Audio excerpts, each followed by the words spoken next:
राधा राधा राधा राधा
संत हरि भक्तन की, श्री वृंदावन धाम की, सद्गुरुदेव भगवान की।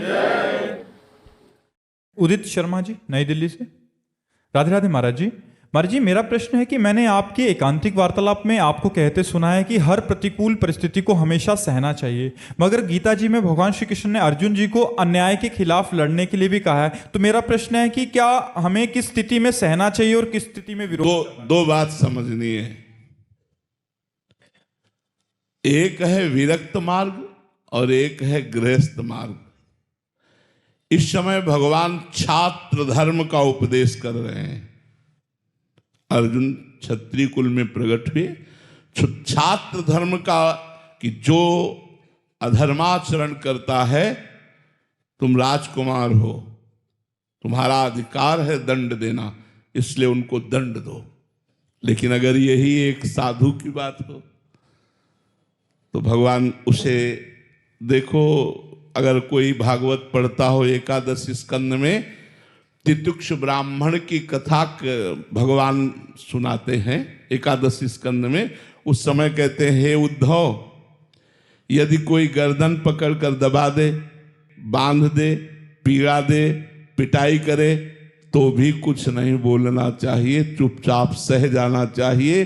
बाहरी कोई सहयोग न लेकर अपनी विवेकमयी बुद्धि के द्वारा आत्मस्वरूप में सबको देखते हुए सह जाना चाहिए। तो उद्धव जी ने कहा सहना तो बहुत कठिन है। तब तितिक्षु ब्राह्मण की भगवान ने कथा सुनाई।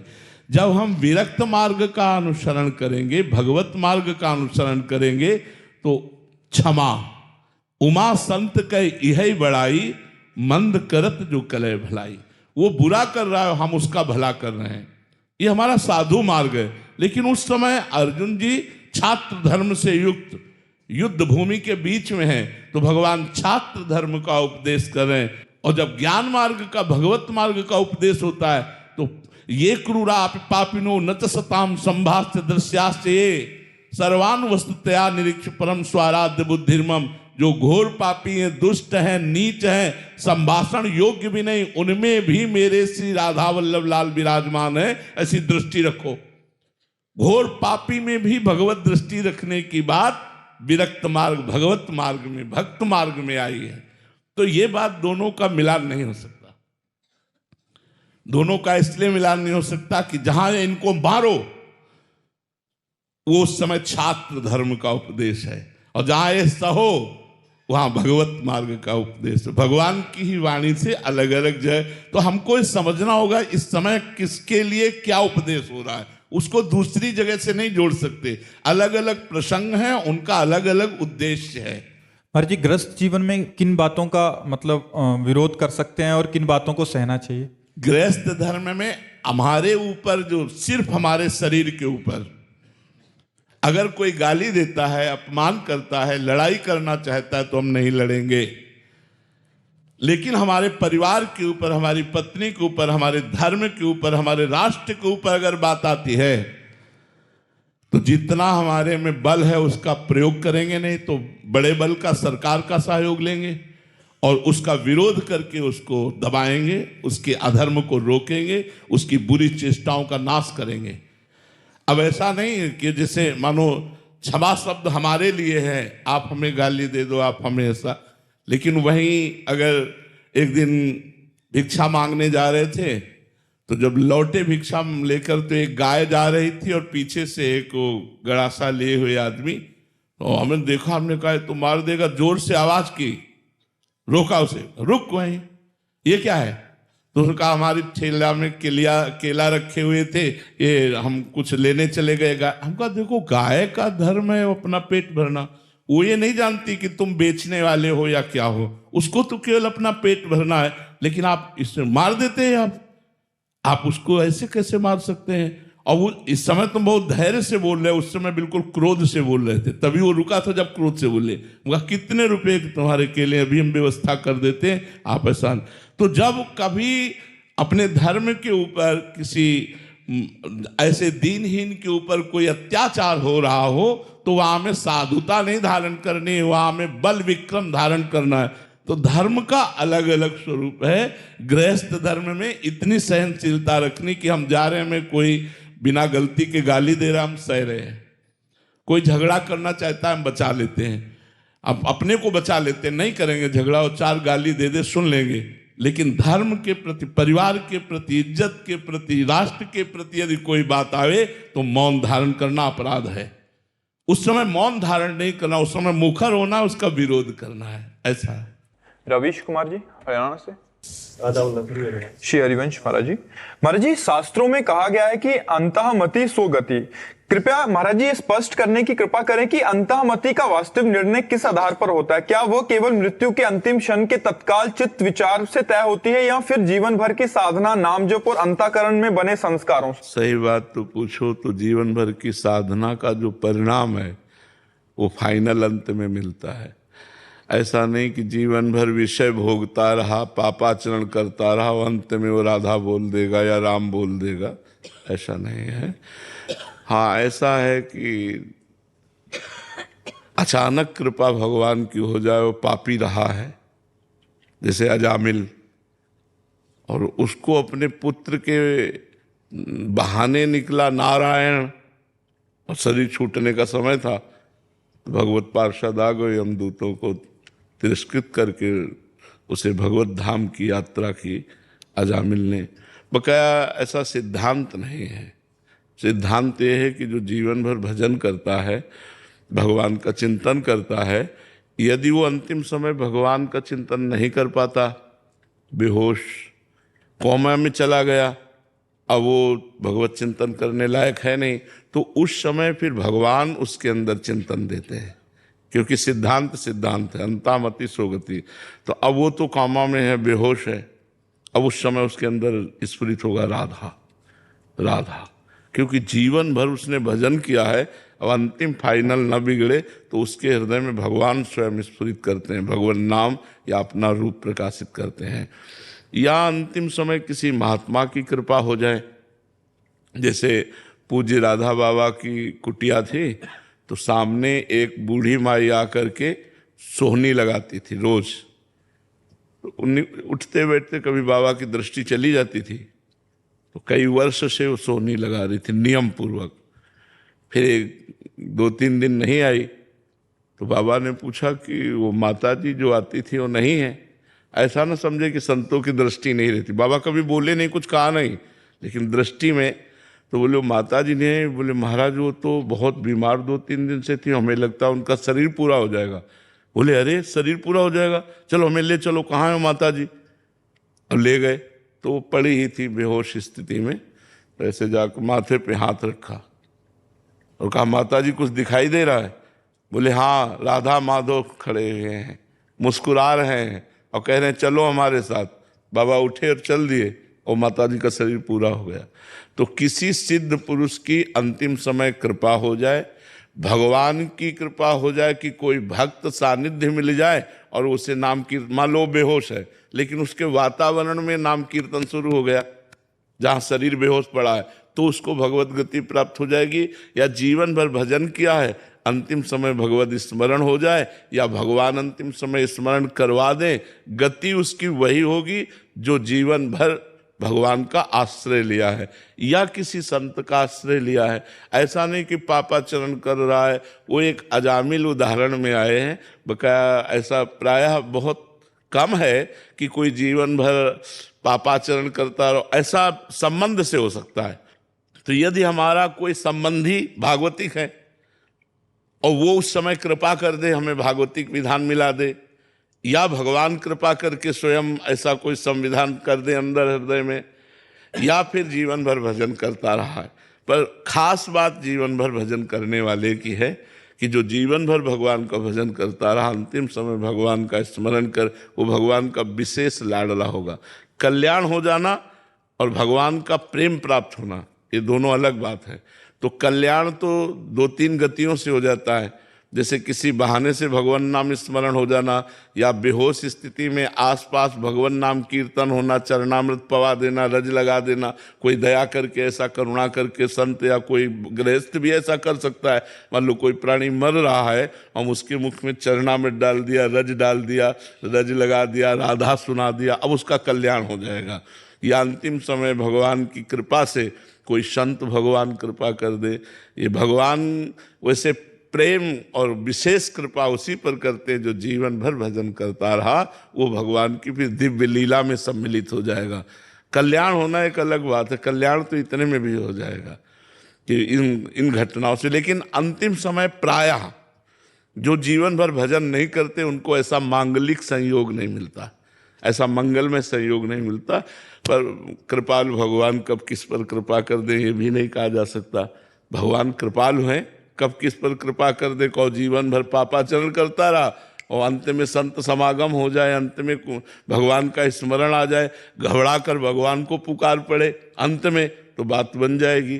तो फाइनल में तो जैसी मति होती वैसी ही गति होती है। अब मति भगवान की प्रेरणा, संत प्रेरणा, भक्त प्रेरणा, संयोग इनके द्वारा बनती है या पूरे जीवन भर भजन करता रहा उनके द्वारा बनती है, इसका निर्णय भगवान ही कर सकते हैं।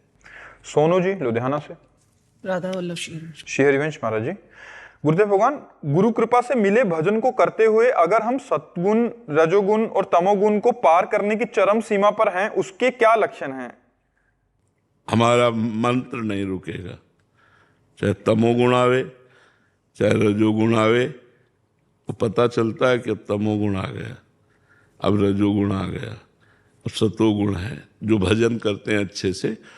पर उसका सबसे पहला लक्षण है कि हमारा एकतार भजन में, जिससे तमोगुण आया तो द्वेष का चिंतन होने लगेगा, क्रोध की वृत्तियाँ, हिंसा की वृत्तियाँ, मतलब गलत वृत्तियाँ।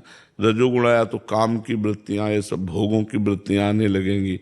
तो अब वो भोगों की वृत्तियों में भजन उसका नहीं रुक रहा, वृत्ति चल रही, वृत्ति तो चल रही, पर राधा राधा राधा राधा, तो वो वृत्ति डिलीट होती जा रही, वो संस्कार नहीं डाल पा रहे।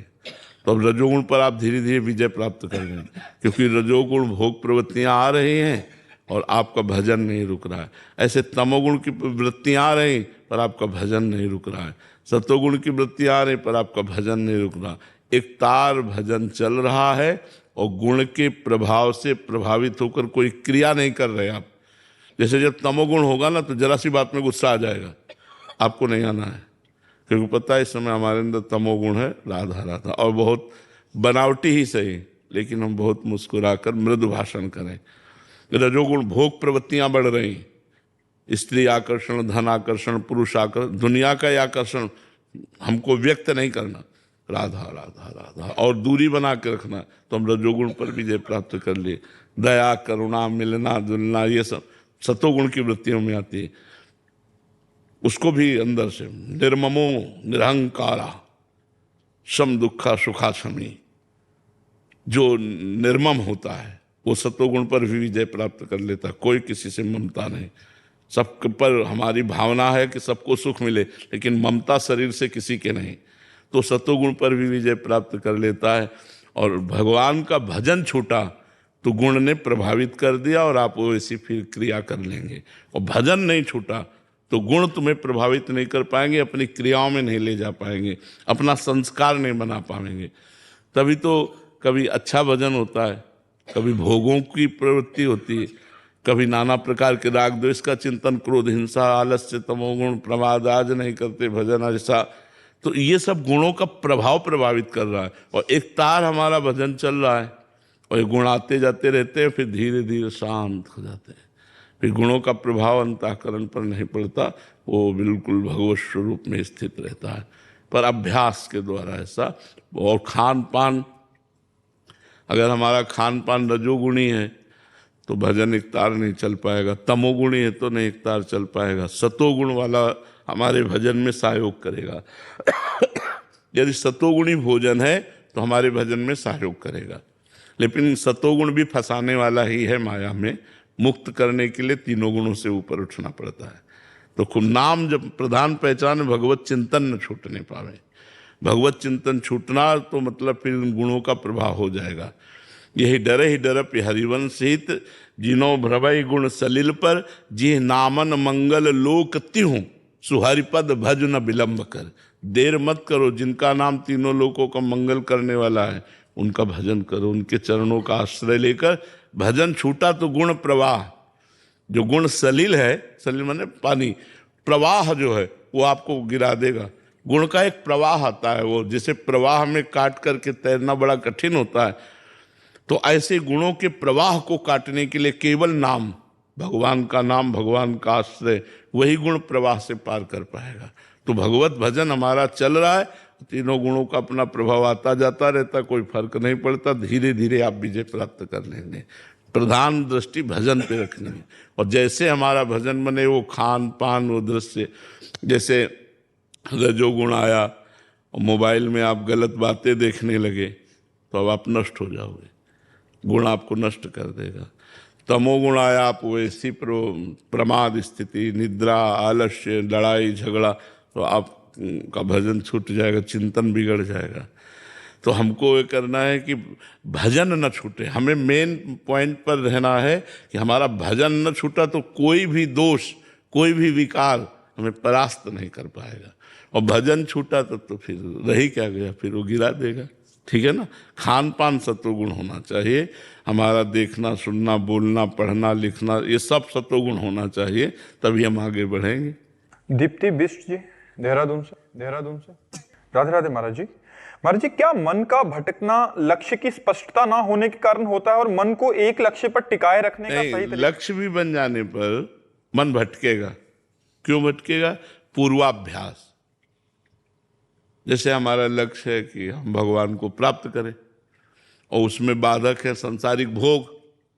अब हम नहीं चाहते, हमारा लक्ष्य प्रभु है, पर पूर्वाभ्यास, जो हमारे मन का पूर्वाभ्यास भोगों में जाने का रहा है वो रहेगा। अब उसको काटना है नए अभ्यास के द्वारा। हमारे नया अभ्यास भजन का ऐसा करना है, इसमें नहीं माना जाएगा कि तुम्हारा लक्ष्य ठीक नहीं था इसलिए तुम्हारा मन चला गया। नहीं, गलत बात। लक्ष्य उसका ठीक है, पर पूर्वाभ्यास भोगों का जो मन का है वो मन चला गया और वो संभाल नहीं पाया और वैसी क्रिया कर बैठा। तुम्हारा लक्ष्य ठीक नहीं था इसलिए तुम्हें, ऐसा नहीं हो सकता। उसका लक्ष्य ठीक है पर पूर्वाभ्यास गलती करा सकता है, या कुसंग मतलब बिल्कुल लक्ष्य ठीक है, लेकिन थोड़ी देर के लिए कुसंग हो गया, गलत स्त्री, गलत पुरुष, गलत ऐसा संग हो गया और वो भ्रष्ट हो गया। तो खास बात है मन के पूर्वाभ्यास को नए अभ्यास के द्वारा काट करके हमें प्रभु में लगाना। और सांसारिक लक्ष्य हो कोई कि मैं ये बनूंगा, मैं डॉक्टर बनूंगा, या मैं मतलब सांसारिक दृष्टिकोण, ये तो साधक की दृष्टिकोण तो उसमें भी संयम की जरूरत है भाई। हमें कोई ऊंचाई प्राप्त करनी है तो हमें साधना करनी पड़ेगी। तो अगर सांसारिक पद भी चाहिए तो तपस्या करनी पड़ेगी, साधना करनी पड़ेगी। अगर आप ऊंचे पदों पे हैं तो पूर्व में आपने तपस्या की है, दान पुण्य किया है, उसके बल से आज हैं। आज करोगे तो आगे आपको प्राप्त होगा। बकाया संयम और पुण्य और संस्कार अपने अच्छे बनाने के लिए सबको तत्पर रहना चाहिए। हम संयम से रहें, हम अच्छे आदतें बनावें और भगवान की तरफ हम बढ़ें तो हमारा परम मंगल होगा, ये निश्चित है। कोई ऐसा कि हम भ्रष्ट आचरण करें और हम उन्नति को प्राप्त हों, तो हो सकता है कि आप भ्रष्ट आचरण कर रहे हो, आपके पुण्य है पीछे के जोरदार, तो आप आज उन्नति को प्राप्त होगे, लेकिन वो उन्नति टिकाऊ नहीं होगी, क्योंकि आपका जिस दिन वो पुण्य खर्चा हो जाएगा उस दिन आप बिल्कुल धम्म से गिर पड़ेंगे, नष्ट हो जाएंगे, किसी काम के नहीं। अगर हमको ऊंचाई पर टिके रहना है, ऊंचाई पर पहुंचना है, तो हमें पुण्य करना है, हमें तपस्या करनी है, हमें साधना करनी है। और भगवान तक पहुंचने के लिए तो दिव्य साधना करनी है, उसमें तो तनिक भी ढुलमुल नहीं, उसमें तो पूर्ण लक्ष्य। तो हमें पूर्वाभ्यासी जो विषयी मन है उसे भगवद अभ्यासी बनाना पड़ेगा, ये हमारी पक्की बात है। अगर हम पूर्वाभ्यास में ही लगे रहे तो हम फिर लक्ष्य तक नहीं पहुंच पाएंगे। पूर्वाभ्यास को काटना होगा, और पुरानी आदत को काटना बहुत कठिन होता है। छोटी छोटी चीजें पूर्वाभ्यास अगर हमारा है तो हमको हरा देती है, हमको विवश कर देती, फिर बड़े बड़े भोगों में आसक्ति। तो इसीलिए भगवान की प्राप्ति कठिन है कि पूर्वाभ्यासी मन हमको भोगों में लगा देता, हमको उसे काटना। साधना किस बात की है? इसी बात की है कि पूर्वाभ्यासी भोगी मन को योगी बनाना है। शरीर में योग चिन्ह धारण करने से योगी नहीं होता, मन को योगी बनाना है। जो मन विषयी है, भोगी है, उसे योगी बनाना है, भगवान से जोड़ना है। भगवान से जुड़ना ही तो योग है। चित्त वृत्ति को रोककर परमात्मा में लगाना ही योग है। तो इसलिए पूर्वाभ्यासी मन को भगवद अभ्यासी बनाना, और लक्ष्य दृढ़ है, पर पूर्वाभ्यास में अगर लग गए तो फिर भ्रष्ट हो जाओगे, ये बात है। अनुराग जी उज्जैन से। राधे राधे। राधे राधे महाराज जी। महाराज जी आपके चरणों में कोटि कोटि प्रणाम। महाराज जी पिछले 1 वर्ष से एकांतिक वार्तालाप सुन रहा हूं और नाम जपने का भी प्रयास कर रहा हूं। प्रभु अभी तो भोग केवल हमें लुभाने का प्रयास ही कर रहे हैं और हम चित्त उनमें लगा देते हैं, चाहे वो कोई व्यक्ति, वस्तु या अन्य सुविधाएं हो। प्रभु जब भोग भोगने के लिए पूर्ण रूप से अनुकूलता प्रकट करेगी तो तब हमारा क्या होगा? महाराज जी डर लगता है। उसे डर लगता है तो अच्छी बात है, लेकिन सही डर लग जाए तो हम बच सकते हैं। अभी सही माने में डर नहीं है, ऊपर से हम कहते डर है और अंदर से सुखद लगता है। भोगों की तरफ हमारी रुचि क्यों है? क्योंकि वो सुखद लगते हैं, सुख देने वाले लगते हैं। लगता है कि भोग लेते हैं तो सुखी हो जाएंगे, तो ऊपर से डर लगता है, अंदर से सुख बुद्धि है। अंदर से डर लगने लगे तो बचत हमारी हो जाए। वो होगा जब थोड़ा ज्ञान हो, थोड़ा हमको अध्यात्म का ज्ञान हो, तब बात समझ में आएगी। ये भोग, आप तो बच्चे हो, बड़े बड़े साधकों को, बड़े बड़े अच्छे परमार्थियों को भी लुभायमान कर लेते हैं, मतलब ज्ञानियों को भी लुभायमान कर लेते हैं। आप तो अभी बालक ही हो। ज्ञानिनाम अपि चेतांसि देवी भगवती ही सा बलादा कृष्ण मोहाय महामाया प्रेक्षति। बड़े बड़े ज्ञानियों के चित्त को बलात् अपहरण करके मोह में डाल देना, ये महामाया की सामर्थ्य है। कुछ छोटी मोटी, पर यदि हम दैन्य भाव से भगवान का आश्रय लेकर नाम जप करते हुए चले तो हम बच सकते हैं। अगर हमें ज्ञान हो जाए तो फिर अच्छा नहीं लगता। भोगों में सुख नहीं है, सुखाकर्षण है, सुख नहीं। जैसे हम जो चिंतन में सोचते हैं ना कि यार ऐसे से ऐसा ऐसा खाएंगे, ऐसे से ऐसा, वो जब हम खा रहे होते हैं तो वो सुख नहीं मिलता, जब हम भोग रहे होते हैं तो वो सुख नहीं मिलता जो चिंतन में था। ध्यान से हमारी बात समझना, यह अध्यात्म है। जैसे हम किसी भोग का चिंतन कर रहे हैं तो उस समय जो हमें सुखानुभूति हो रही, जो एकदम लग रहा है अब मिले, और जब वो भोग मिला तो थोड़ी देर में मन उससे खिन्न हो जाता है, वो सुख नहीं रहता। इसका मतलब भोगाकर्षण में सुख है, भोगने में नहीं। अगर हमारा चिंतन न हो और फिर कोई भोग क्रिया हो, देख लो सुख नहीं होगा। जैसे किसी को बोल दिया जाए कि आज तुम खूब विश्व के जो भोग चाहो भोग लो, कल 12 बजे तुम्हें फांसी दे दी जाएगी। अब हमें बताओ कौन सा भोग उसे सुख दे सकता है?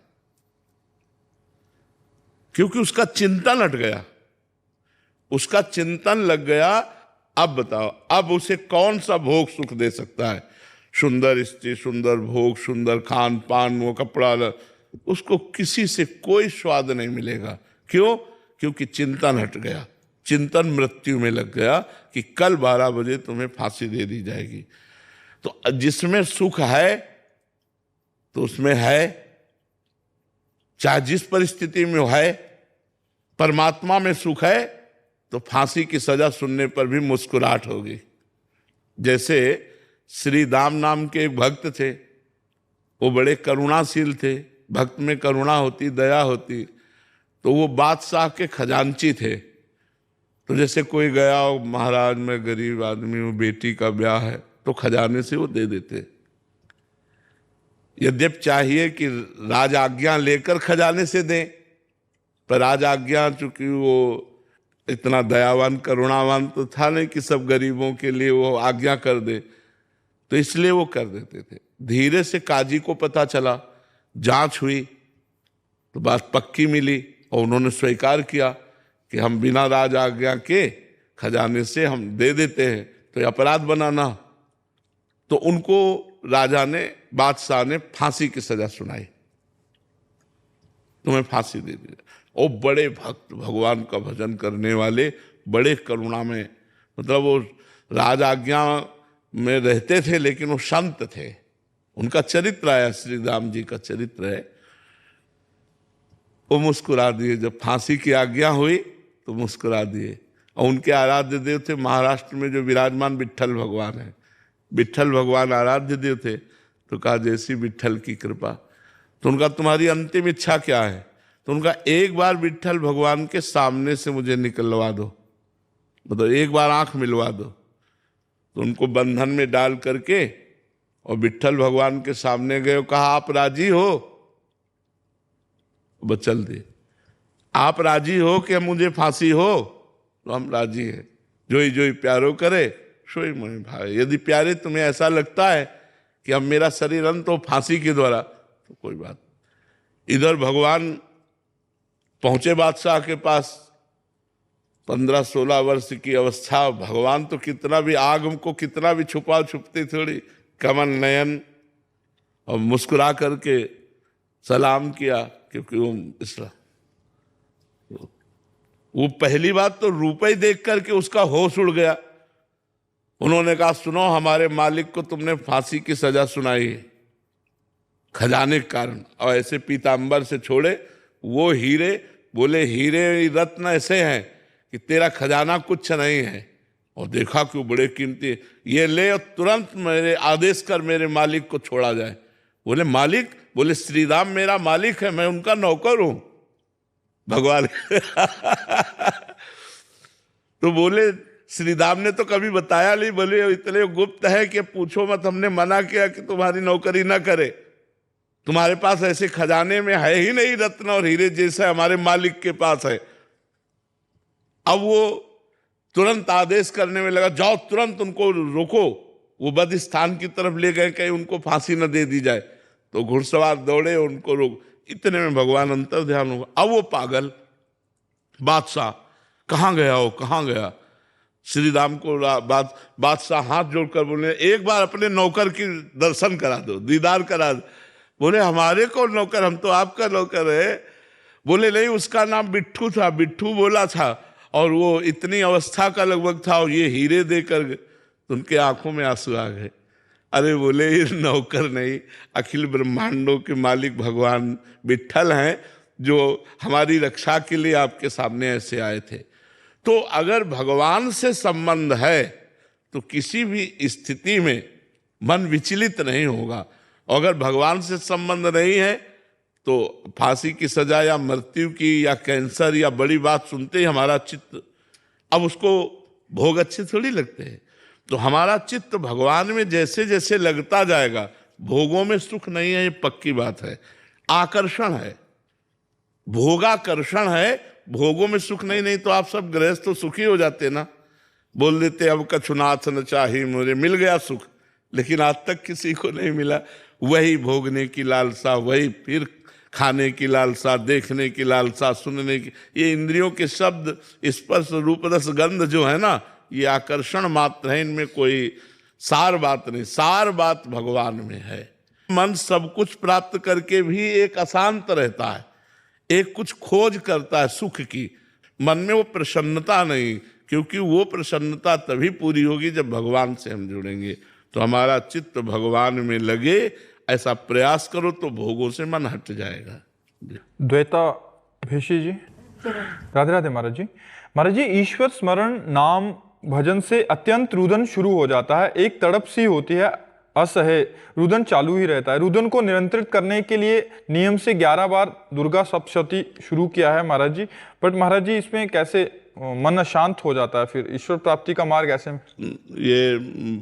ये बात सही नहीं है, बिल्कुल सही नहीं है, क्योंकि हम उसी मार्ग के प्रतीक हैं।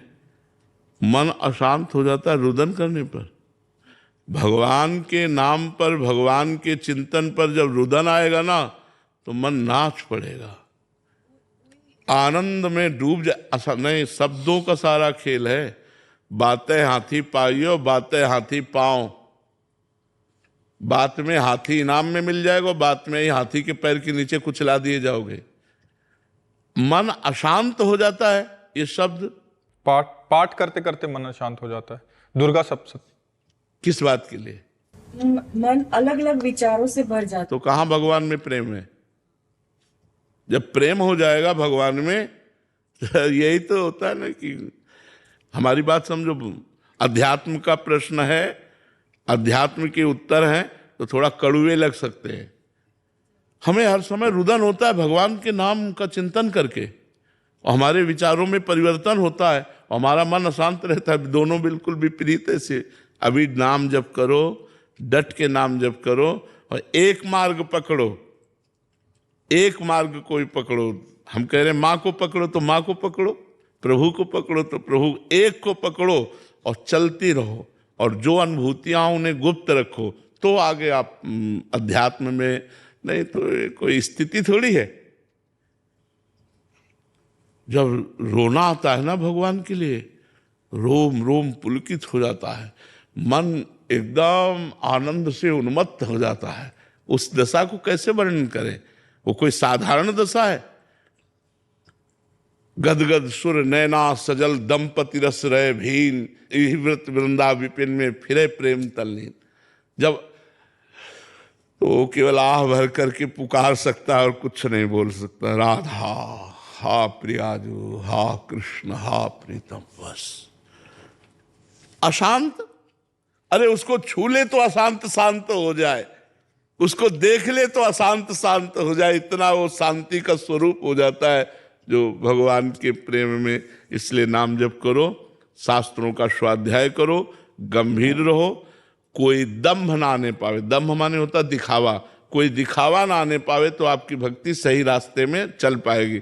अगर भक्ति को दंभ रूपी रोग हो गया तो फिर नष्ट हो जाएगी।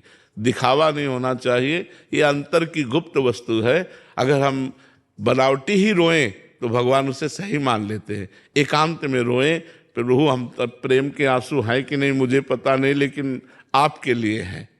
अगर हम बनावटी भी एकांत में रोएं तो भगवान उसे सच्ची मान लेते हैं और कभी हमें सच्चा प्रेम दे देंगे। लेकिन हम ये दिखावा करें कि हम प्रभु के लिए रोते हैं तो फिर बिगड़ जाएगी, फिर भक्ति नहीं आएगी, नाटक रह जाएगा।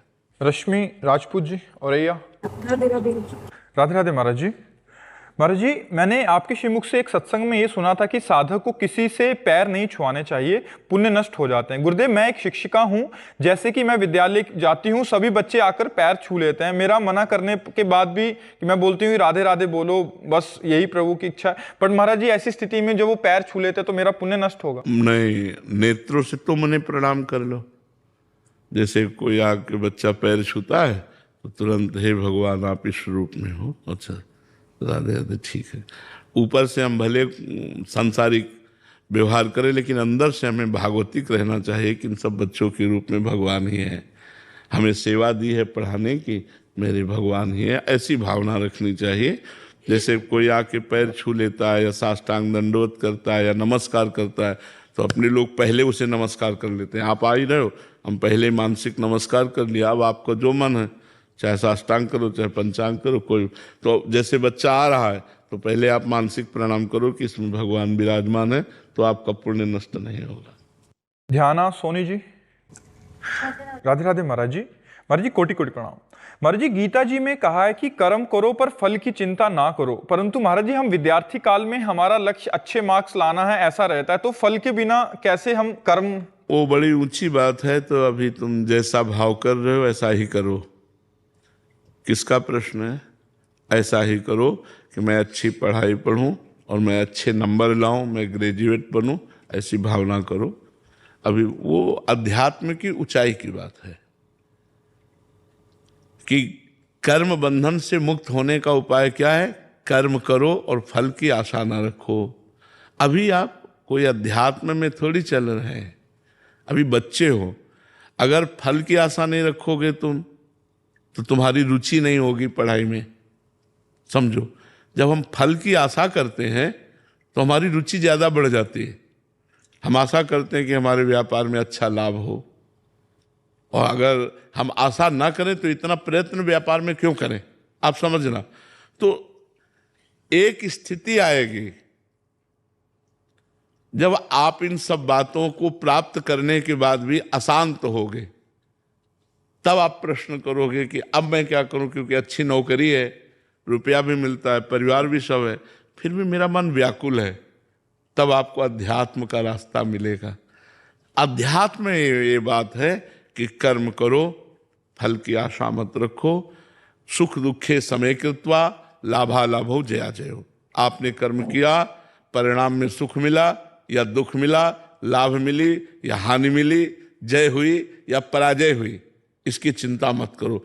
ये एक बहुत अच्छे साधक की बात है। अब कोई खिलाड़ी से कह दे कि तुम विजय की आशा मत करो, तो भाई वो विजय की आशा से ही खेल उत्साहपूर्वक खेल पाएगा। बात समझना हमारी।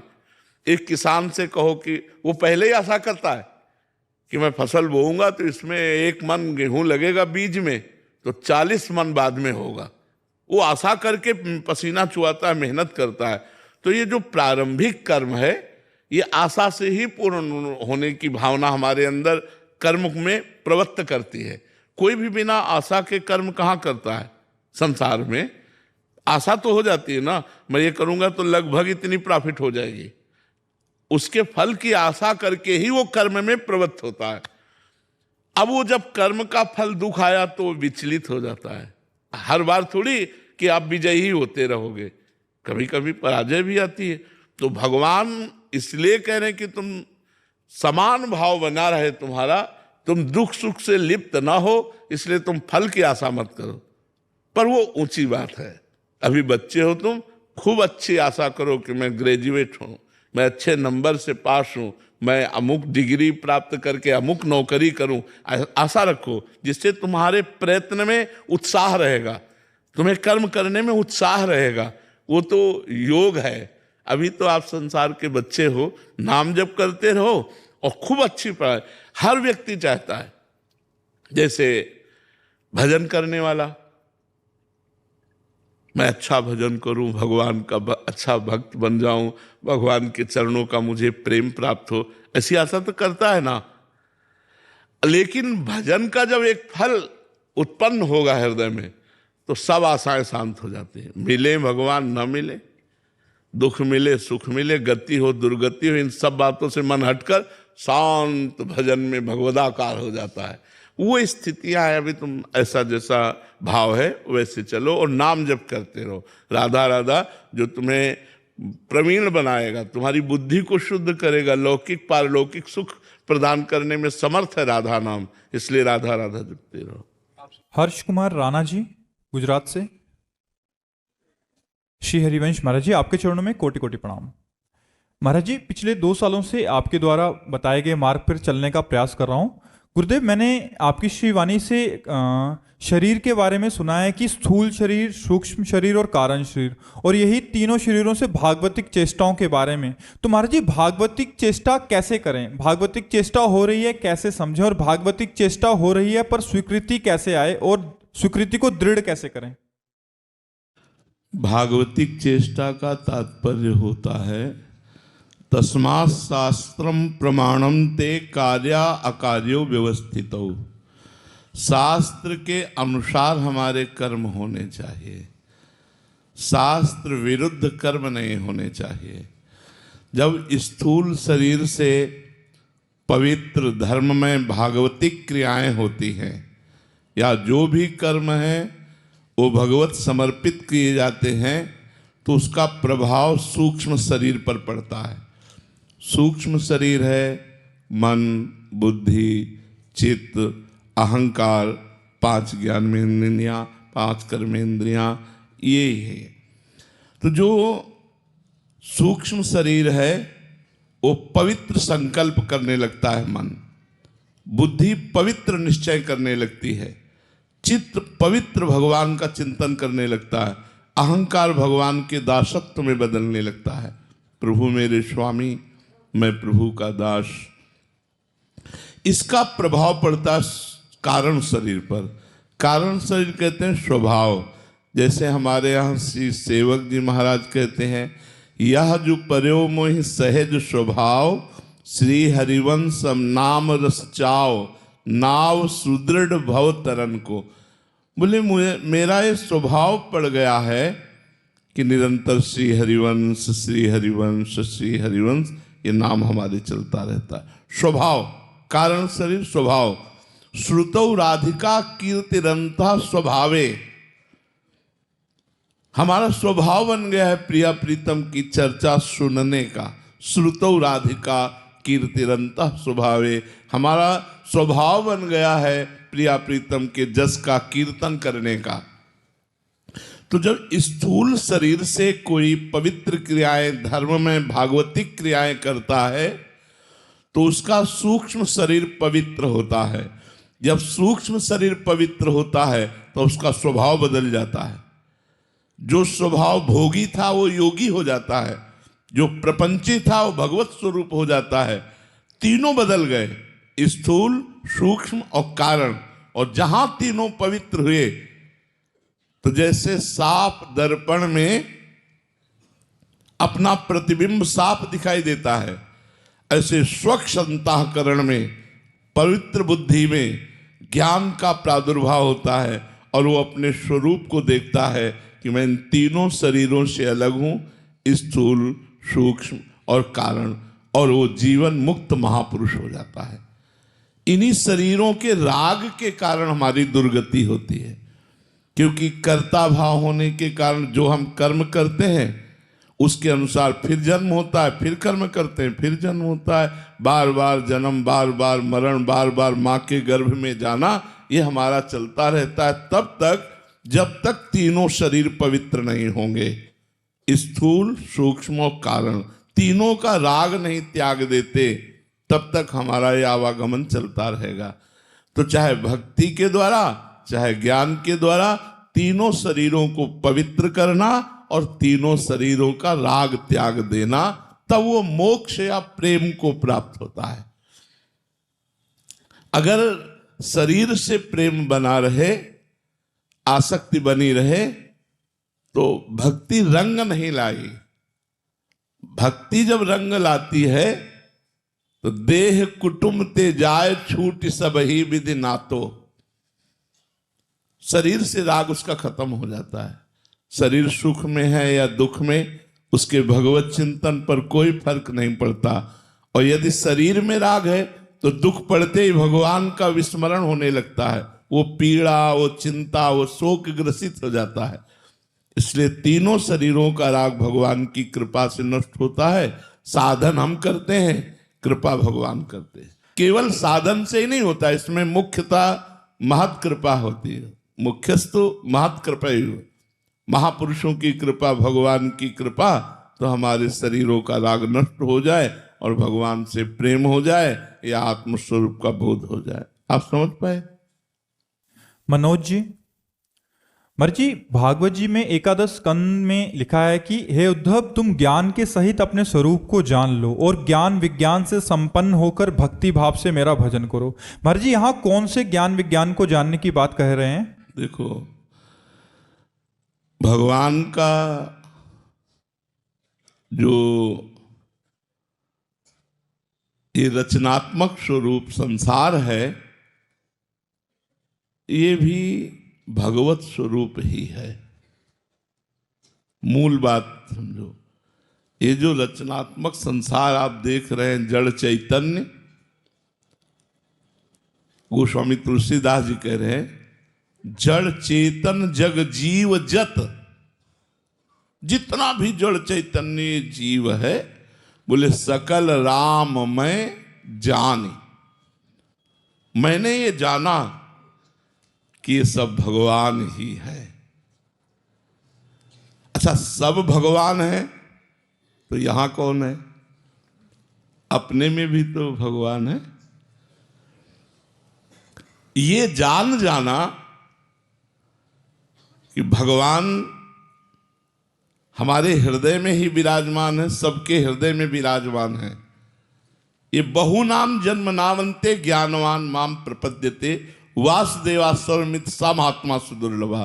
भगवान ने इसे ज्ञान कहा है। बहुत जन्मों की साधना के बाद किसी को ये ज्ञान प्राप्त होता है। भगवान श्री कृष्ण जी कह रहे हैं, बहुनाम जन्म नावंते ज्ञानवान माम प्रपद्यते वासुदेवा सर्वमिति। सब जगह वासुदेव हैं और यहां भी वासुदेव हैं। ये जान लेना ज्ञान है। और उस ज्ञान में समस्त भोगों का, रागों का त्याग करके भगवदानंद में डूबना, ये विज्ञान है। भगवदानंद में डूबना ये विज्ञान है। तो भगवान कहते हैं, ये तुम जान लो और ये अनुभव करो। विज्ञान माने होता है अनुभव करो। अनुभव करके फिर मेरी भक्ति में लगो। भगवत स्वरूप होकर भगवान की भक्ति में लगो। भगवत स्वरूप हो। अभी हम अज्ञानी हैं तो देह भाव से भक्ति करते हैं, थोड़ा पवित्र हुए तो अंश भाव से भक्ति करते हैं, जीवों और ईश्वर। और जब परम पवित्र हुए तो भगवत भाव से भक्ति करते हैं। यहां जो है वही सामने विराजमान है। एक बार हनुमान जी से पूछा वशिष्ठ जी ने कि आप कौन हो? तो हनुमान जी ने कहा, देह भाव से स्वामी वो बैठे हैं और सेवक ये बैठा है। अंश भाव से अंशी वो बैठे हैं और अंश से बैठा जीव। अंश भाव में जीव और स्वरूप भाव में जो वो बैठे वो यहां बैठा है। ईश जो वहां है वो यहां है। ये ज्ञान और इसी आनंद में डूबना ये विज्ञान।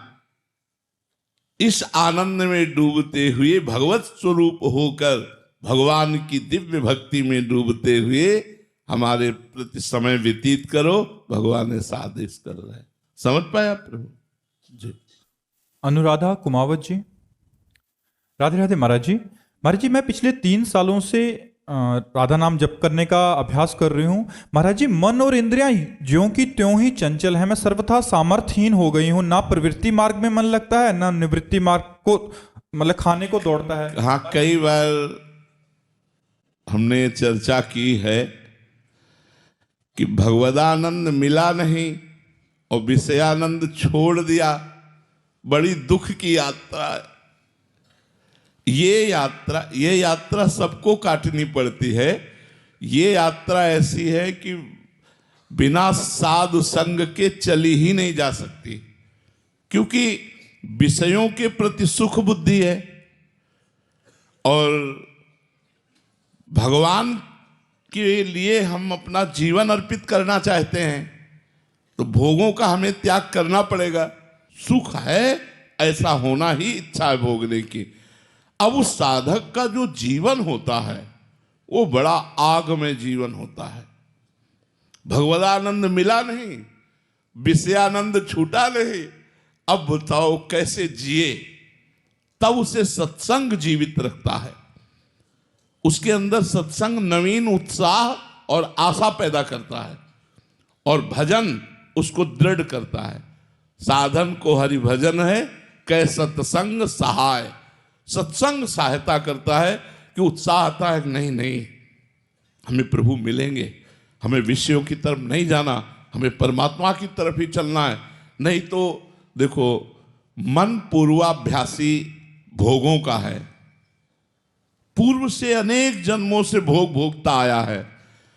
आज हम उसे भगवान में लगाने के लिए समय दे आया, वो भी कितना दे पा रहे हैं तो देख लो। 24 घंटे देते हो, 10 घंटे देते हो, 5 मिनट देते हो, कितना देते हो। जब मन को हम 24 घंटे विषयाभ्यास से काट कर भगवत अभ्यास में लाएंगे तो ये मन, जानते हो, बहुत बलवान है। मन से बड़ा बलवान कोई नहीं है। ये बड़े बड़े वीरों को भी घुटने पे ला दिया है। जो अपने चक्रवर्ती रहे हैं उनको भी घुटने पे ला दिया है मन। जो चाहता है वही करवा के रखता है, वही करवा के रखता है। मतलब ये बहुत बड़ा मन है। चाहे जितना बड़ा कोई गुरु हो, जो मन को चेला नहीं बनाए वो गुरु हो ही नहीं सकता। नहीं तो मन गुरु रहता है, मन गुरु रहता है, ध्यान रखना। जो मन को चेला बना ले, जो मन को दास बना ले, जो मन को परास्त कर दे, वही परमार्थ पथ का विजयी उपासक होता है। तो जब हम सोचते हैं, कभी आप इस बात का अभ्यास कीजिए, जैसे आप कोई भी चीज रोज पाते हैं जो मन को अच्छी लगती है, चाहे वो कोई व्यसन हो या कुछ भी हो। अब सोचिए कि आज से नहीं करूंगा, और फिर मन को झांकिए तो पहले आपको उतना वो परास्त नहीं करता था जितना अब परास्त करेगा वो आपको। जब जिस दिन से नियम लिया कि आज से नहीं, यही दिमाग में आएगा कि वो मन उठा के आपको पटकने की हजारों कोशिश करेगा। और यदि आप भगवान नाम जप नहीं करते, साधना नहीं करते, तो उठा के पटक देगा, बच ही नहीं सकते। ये सब लोग देख लो। एक इंद्री का विषय नहीं, हर इंद्री के विषय में बहुत बलवान है। और ये बलवान तब आपको दिखाई देगा जिस दिन आप इसके विरुद्ध चलोगे। नहीं खाऊंगा, ये नहीं देखूंगा, ये नहीं करूंगा, तब आप देखो आपको जलाता कैसे है। तब हर समय दिमाग में वही नाचेगा कि अब एक बार तो फिर, एक बार तो फिर। बस इसी को जो मार दिया वो भगवान का लाडला बन जाता है, भगवान का प्यारा बन जाता है। मन मार्या तन बस में कीन्हा, हुआ भरम सब दूर, बाहर से कछु दिखत नाही, अंदर चमके नूर। आपो त्याग जगत में बैठे, नहीं किसी से काम, उनमें तो कछु अंतर नाही, संत कहो चाहे राम। जिन्होंने अपने मन को मार लिया, मन का मारना बहुत कठिन है, ये वही जानते हैं जो मार रहे हैं। अब जो विषयों में गिरे पड़े हैं वो क्या जाने कि मन का मारना क्या होता है। बात यह है कि जब हमारा मन चाह रहा है और हम उसे ना दें और वो वस्तु समीप हो, खास बात, समोसा चटनी रखा है और मन कह रहा पा लो, और आप कौन नहीं पाएंगे। अब आप देखो तो चमत्कार उसका मन का। अगर यहां दिमाग में समोसा न भर दे तो बता देना, वो दिमाग में भर जाएगा कि अब खा लो तभी शांति होगी। ऐसे हठीले मन को भगवान के नाम जप के द्वारा ही रोका जा सकता है, दूसरा कोई उपाय नहीं है। ये ऐसा हठीला, पूछो मत पूछो मत। पूरा विश्व इसी के नचाए नाच रहा है, इस मन के नचाए। भगवदाकार मन जीवन मुक्त और विषयाकार मन बंधन और मोक्ष मन का है। तो हमें चाहिए कि नाम जब श्रद्धा पूर्वक करें। श्रद्धा किस बात की? कि चाहे जीवन में भगवान न मिले, चाहे जीवन में हमें कोई सुख न मिले, लेकिन नाम जप नहीं छोड़ूंगा, वो तो पार हो सकता है। और जो हुआ कि 3 साल हुए जब करते, अभी सिद्ध हुए कि नहीं, मन मालंग, तो भूल जाओ, मार्ग छूट जाएगा। मन अश्रद्धा पैदा कर देगा। तुम 3 साल की बात करते हो, हम 30 वर्ष की बात करें कि 30 वर्ष हो गए और भी मन को संभाल नहीं पाए। मन वैसे ही जब उछाल मारता है, मीरा जी कहती है, गिरधर ये मतवाला हाथी मन कोई भी जंजीर नहीं मान रहा, हर जंजीर तोड़ देता है। गोस्वामी जी, तुलसीदास जी कहते, हरिजू मेरो मन हठ न तजय। ये बड़ा हठीला है प्रभु, ये मानता नहीं है। और तो आखिरी में वो कहते हैं, हौ हार्यो कर जतन विविध विधि अतिशय प्रबल अजय, तुलसीदास बस होय तबे जब प्रभु पेरक बरजय। मैं हार गया यतन करके नाथ, मेरे से वश में नहीं हुआ, अब आप कृपा करो, आप रोक दो इस मन को। ये बहुत जोर की बात, आप रोक दो, ये मन शांत हो जाएगा, क्योंकि इसकी डोरी आपके हाथ में है। तो हम भगवान का आश्रय लेकर नाम जप करें और ऊबे नहीं। और मन जिस चीज के लिए हठ कर ले, उस चीज पर विचार करो कि ये धर्ममय या अधर्ममय। अगर अधर्ममय है तो ना ना ना, और धर्ममय है तो फिर कर देना। अब जैसे वो कह रहा है कि आज हमको अमुक चीज पानी है, वो पाने लायक है, तो फिर आप व्यवस्था करो, उसको थोड़ा अपने पक्ष में करो। एकदम आप ना खींच जाओ, इतने बड़े वीर नहीं हो, गिरा देगा, पक्का गिरा देगा। हम लोग खूब इसका अनुभव किए हुए हैं। इसको पक्ष में भी लेना पड़ेगा। जैसे जंगली जानवर हो तो उसे डंडे का भी भय और खवाने का भी है, दोनों बात रहे। उसको प्यार भी दो और उसको भय भी दो। तो भय अधर्म के लिए और प्यार धर्म के लिए। वो कहता है आज ये हम खाएंगे, ये पिएंगे, और वो धर्ममय है, तो कोशिश करो यदि आपके पास व्यवस्था है तो उसे खवा पिला दो। अगर धर्म के विरुद्ध है फिर नहीं, फिर तो ना ना ना, कुछ भी करे तो वो क्या करेगा, वो जलाएगा हमारे हृदय को, और उस जलन को जो सह गया वही भगवत प्राप्त हो जाता है। यम ही न व्यथ्यन्ते ते पुरुषम पुरुषर्षभ सम दुखा सुखा धीरम स्वमृतत्वाय कल्पते। जो मन के द्वारा दी हुई जलन से व्यथित होकर परास्त नहीं होता, सुख दुख में समान भाव रखने वाला महात्मा अमृत पद का अधिकारी होता है। महात्मा शब्द सबके लिए है, वो चाहे किसी कपड़े में हो, यदि वो धैर्यवान और भगवान का निज जन भजन करने वाला है, वो महात्मा ही हो, चाहे गृहस्थ हो चाहे विरक्त हो। महाराज जी, एक साधक कह रहे थे कि जैसे आप बोलते हैं कि 25-25 साल हो जाते हैं, मन को काबू करना बड़ा कठिन है, भगवत कृपा हो तो एक वो है। तो महाराज जी कह रहे हैं कि कभी कभी एकदम उत्साह रहित हो जाता है मन की, मतलब कि 25 साल हो गए इन महापुरुषों को, तो फिर बिल्कुल उत्साह रहित हो जाता है। पर भगवान फिर कृपा करते हैं और सहयोग करते हैं।